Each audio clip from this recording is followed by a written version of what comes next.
Season में देखते हैं तो 3 क्लास में बांटा गया है, 3 कैटेगरी, फिजिक्स, केमिस्ट्री और बायोलॉजी, यानी भौतिक विज्ञान, रासायनिक विज्ञान और जीव विज्ञान। तो अगर हम लोग देखें कि जो सबसे ज़्यादा डेवलपमेंट हुआ है तो वो सबसे ज़्यादा डेवलपमेंट हुआ है वो फिजिक्स के क्षेत्र में हुआ है। जैसे फिजिक्स के क्षेत्र में अभी देख लो कि यहाँ पे अगर हम लोग आपके साथ लाइव यूट्यूब पे हम लोग अगर जुड़ रहे हैं तो यहाँ पे भी टेक्नोलॉजी का यूज है, यानी यहाँ पे लाइट का रिफ्लेक्शन और यहाँ पे जो कैमरा वर्क का बहुत ही अच्छा एग्जांपल है।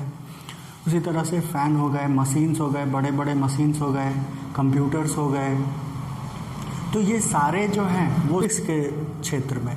तो उसी तरह से केमिस्ट्री में, तो उसी तरह से जब बायो में टेक्नोलॉजी का यूज किया जाता है, यानी लिविंग ऑर्गेनिज्म के साथ साथ टेक्नोलॉजी का यूज करके हम लोग ह्यूमन के नीड्स को पूरा करते हैं, तो वो जो होता है वो कहलाता है बायोटेक्नोलॉजी। या यहाँ पे देखोगे जैव प्रौद्योगिकी, तो जैव प्रौद्योगिकी क्या है, तो इसका अगर इंग्लिश वर्ड देखें तो बायोटेक्नोलॉजी, ये है बायोटेक्नोलॉजी, जिसमें बायो जो है वो बना है बायोस, जिसका अर्थ होता है लिविंग, और टेक्नोलॉजी जो बना है वो बना है टेक्नोलॉजिया वर्ड से, ये बना है टेक्नोलॉजिया वर्ड से, जिसका मतलब होता है सिस्टमैटिक ट्रीटमेंट।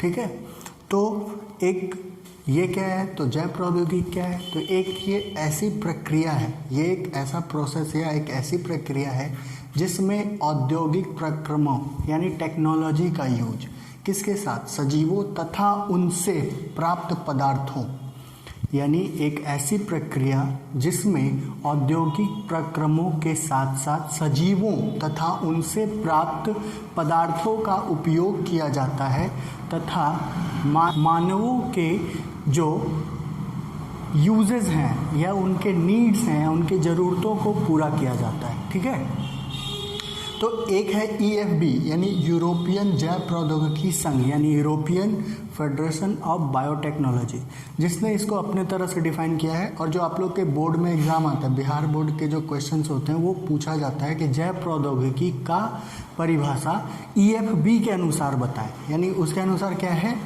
तो नए उत्पादों तथा सेवाओं के लिए किसका उपयोग, प्रकृति विज्ञान, जीवों, कोशिकाओं एवं इसके अंग तथा आणविक अनुरूपों का समायोजन है। तो जैव प्रौद्योगिकी क्या है, तो जैव प्रौद्योगिकी नए उत्पादों तथा सेवाओं के लिए प्राकृतिक विज्ञान, जीवों, कोशिकाओं तथा इसके अंग एवं इसके आणविक अनुरूपों का समायोजन, यानी एक साथ तीनों का जब कंबाइंड फॉर्म होता है और उनसे जो नए प्रोडक्ट्स और सर्विसेज बनाए जाते हैं उसको हम लोग क्या बोलते हैं, तो उस EFB के अनुसार उसे बायोटेक्नोलॉजी कहते हैं। ठीक है, अब देखो शुरुआत से ही जो मानव हैं वो शुरुआत से ही दूध से दही बना रहे हैं, दूध से पनीर बना रहे हैं और विनेगर बना रहे हैं, पेय पदार्थ बना रहे हैं, बहुत सारा पदार्थों भागों में विभाजित कर दिया गया। पहला कर दिया गया ओल्ड बायोटेक्नोलॉजी, दूसरा मॉडर्न बायोटेक्नोलॉजी। मॉडर्न बायोटेक्नोलॉजी जो है वो 2 चीज़ों पे बेस्ड है, पहला है जेनेटिक इंजीनियरिंग और दूसरा है केमिकल इंजीनियरिंग, यानी जेनेटिक अनुवांशिक अभियांत्रिकी और रासायनिक अभियांत्रिकी। अनुवांशिक अभियांत्रिकी और रासायनिक अभियांत्रिकी, अनुवांशिक अभियांत्रिकी क्या है, तो अनुवांशिक पदार्थों के रसायन में बदलाव, यानी रासायनिक संगठन में बदलाव करने की प्रक्रिया, यानी जिस प्रक्रिया के द्वारा या जैव प्रौद्योगिकी की वह प्रक्रिया जिसके द्वारा हम क्या कर सकते हैं, जीवों के अनुवांशिक पदार्थों के रसायन में हम बदलाव कर सकते हैं, या सिंपल कह सके तो वह प्रक्रिया जिसके द्वारा हम जीवों के DNA या जीनों में कुछ परिवर्तन कर सकते हैं, उस प्रक्रिया को हम लोग क्या बोलते हैं, अनुवांशिक अभियांत्रिकी। अगर आप वर्ड को तोड़ोगे, स्प्लिट करोगे तो अनुवांशिक यानी अनुवांशिक सूचनाएं जिनमें निहित होती हैं वैसी पदार्थ हैं, और अभियांत्रिकी यानी उसमें बदलाव करना, जो इंजीनियरिंग, इन दोनों से वही हम लोगों को मतलब निकलता है। इसके बाद अगर हम लोग देखें तो रासायनिक इंजीनियरिंग क्या है, तो देखो ये जो सारे हैं ये इन विट्रो होते हैं, यानी शरीर के बाहर प्रोड्यूस किए जाते हैं या बनाए जाते हैं। तो उसके लिए कैसा इन्वायरमेंट चाहिए हम लोग को? तो उसके लिए कंटामिनेशन फ्री इन्वायरमेंट चाहिए, यानी जहाँ पे कोई इन्फेक्शन होने का चांसेस ना हो, यानी संक्रमण होने का चांसेस ना हो। वैसी अवस्थाओं का निर्माण करने की प्रक्रिया या जिसके अंतर्गत हम लोग करते हैं तो वो रासायनिक अभियांत्रिकी कहलाती है। अभी हम लोग डिफाइन देखते हैं आनुवांशिक अभियांत्रिकी। तो आनुवांशिक अभियांत्रिकी क्या है? तो यह वह प्रौद्योगिकी है जिसके द्वारा किसी भी जीव से डीएनए या आरएनए जो भी उसकी आनुवांशिक सूचनाएं होंगी जिन निकाल कर, यानी किसी से निकाल कर किसी अन्य जीव के जिन के साथ युग्मित किया जाता है या जोड़ा जाता है, तो वह प्रक्रिया क्या कहलाती है? आनुवांशिक अभियांत्रिकी। और यहाँ पे देखते हैं आनुवांशिक अभियांत्रिकी कहते हैं इसको। और वैसे जीव जिनमें आनुवांशिक अभियांत्रिकी के कारण जो बदलाव किए गए हों, तो वैसे जीवों को या तो ट्रांसजेनिक जीव कहते हैं या जीएमओ कहते हैं। यहाँ से देखो 1 नंबर का क्वेश्चन पूछता है बिहार बोर्ड में, जेनेटिकली मॉडिफाइड जीव यानी आनुवांशिक रूप से रूपांतरित जीव पूछेगा। अभियांत्रिकी प्रक्रिया के द्वारा रूपांतरित जीवों को ही हम क्या कहते हैं? आनुवांशिक रूप से रूपांतरित जीव या जेनेटिकली मॉडिफाइड जीव। ठीक है। यह आनुवांशिक अभियांत्रिकी जो सबसे पहला जो शुरुआत किया गया था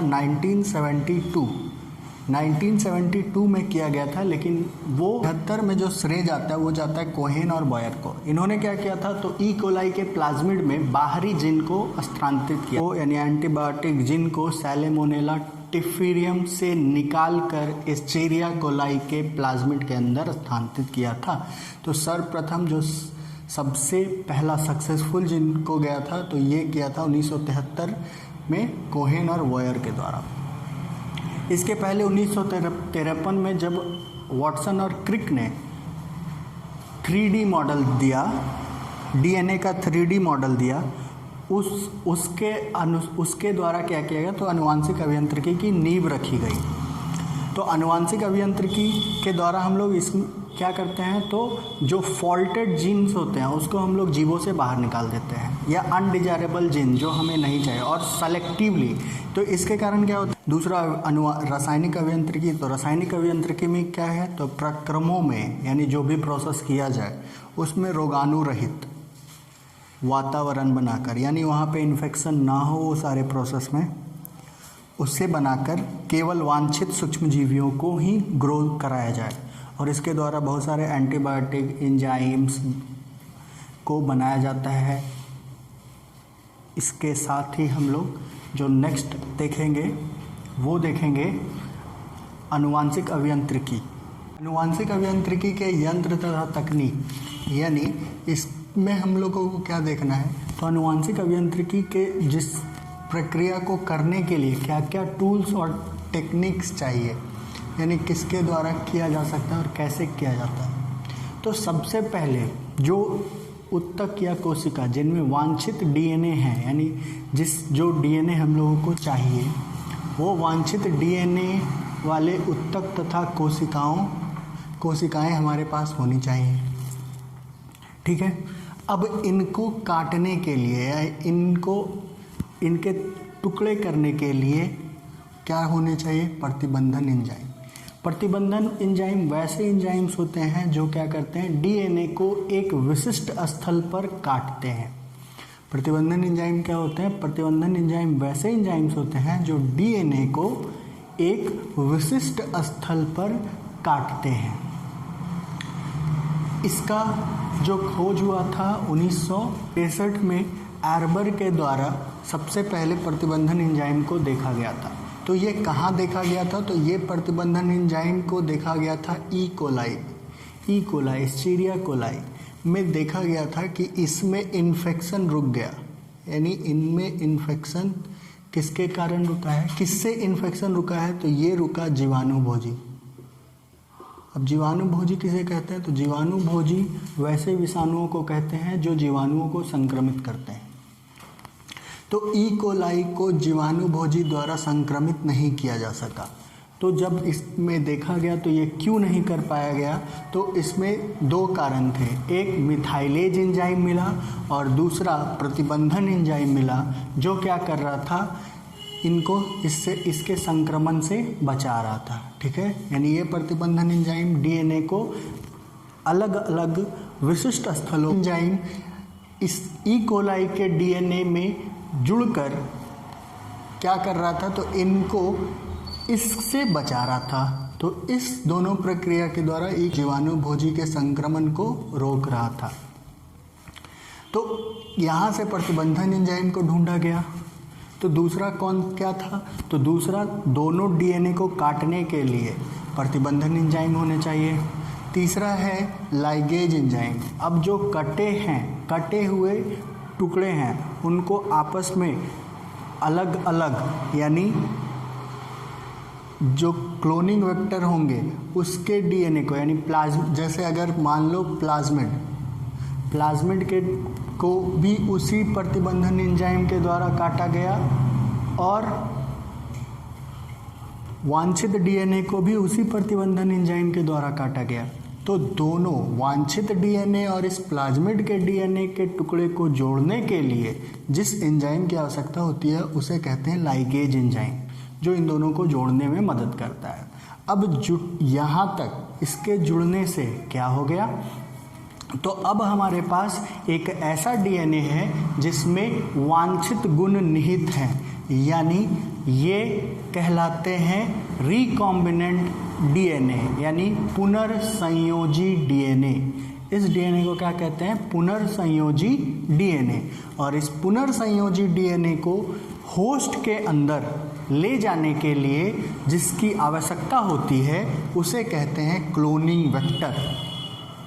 और ये क्लोनिंग वेक्टर क्या करता है, तो इस डीएनए को रेप्लिकेशन में यानी उसके प्रतिक्रियतन में मदद करता है। तो क्लोनिंग वेक्टर के रूप में, तो क्लोनिंग वेक्टर क्या कह सकते हैं, तो एक तरह से ये एक वेहिकल है या ये एक वेक्टर है जो उसको कैरी करने में मदद करता है होस्ट सेल के अंदर।